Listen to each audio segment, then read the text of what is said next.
A dream is not that which you see while sleeping. সপোন এনে নহয় যিটো আপুনি শুই থকাৰ সময়ত দেখে। Doctor APJ Abdul Kalam.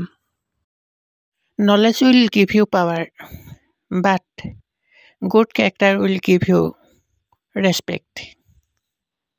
জ্ঞানে আপোনাক শক্তি দিব, কিন্তু সৎ চৰিত্ৰই দিব সন্মান। Doctor APJ Abdul Kalam. Strength is life, weakness is death. শক্তি হৈছে জীৱন আৰু দুৰ্বলতা হৈছে মৃত্যু। স্বামী বিবেকানন্দ.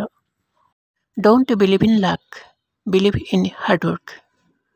ভাগ্যক বিশ্বাস নকৰিব, বিশ্বাস কৰক কঠোৰ পৰিশ্ৰমক। 2 sentences for getting success. 1. Now more than others. 2. Work more than others. সফলতা অৰ্জনৰ বাবে দুটা কথা জানক। প্ৰথম, আনতকৈ অধিক জানক। দ্বিতীয়, আনতকৈ অধিক কাম কৰক। Albert Einstein.